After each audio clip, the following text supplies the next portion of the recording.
नमस्कार, आप देख रहे हैं अखंड आवाज न्यूज। मैं हूं आपके साथ अक्षिता मौर्य। आइए रुक करते हैं खबर की ओर। अहमदाबाद में केंद्रीय गृह मंत्री अमित शाह ने एक कार्यक्रम में भाग लिया जहां सस्तु साहित्य ट्रस्ट द्वारा पुनर्प्रकाशित विभिन्न पुस्तकों का विमोचन किया जा रहा था। અને એ પુસ્તકાલયો જીવિત કરવાની શરૂઆત ગુજરાત સરકારે પણ કરી અને આગળ પણ વધ્યા। ગુજરાતમાં વાંચવાનો મહિમા વધારવા માટે ખાલી સરકાર કશુંક ના કરી શકે। હું તો ભૂપેન્દ્રભાઈનો ધન્યવાદ કરીશ કે આટલી મોટી રકમ એમને ગુજરાતના પુસ્તકાલયો માટે ફાળવી, પરંતુ વાંચવાનો મહિમા વધારવાનું કામ તો સારસ્વતોએ કરવું પડે।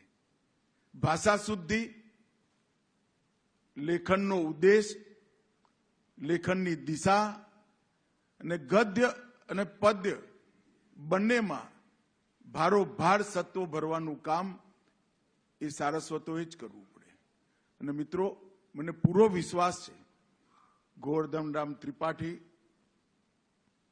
નર્મદ, નરસિંહ મહેતા, હેમચંદ્રાચાર્ય, ઝવેરચંદ મેઘાણી, સુંદરમ, આ બધા જ લોકોએ જે યાત્રા શરૂ કરી આપણી ભાષાને સુસા પૈસા ચારના મેણાથી મુક્તિ અપાવી મહાન ગુજરાતી ભાષા સુધી પહોંચાડ્યા છે।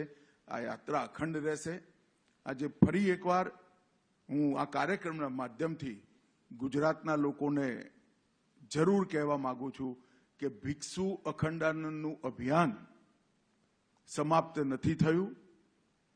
એ એટલી જ ગતિથી આગળ વધશે, ચાહે અખંડાનંદ મેગેઝિન ચલાવવાનું હોય, ચાહે સસ્તું સાહિત્ય મુદ્રણાલયને વધુ તેજ ગતિથી આગળ વધારવાનું હોય, કે ચાહે નિરોગી શરીર માટે આયુર્વેદની જે બનાવવાના એમને સાહિત્ય અને પદ્ધતિઓ વિકસાઈ છે એને પણ આગળ વધારવાના હોય।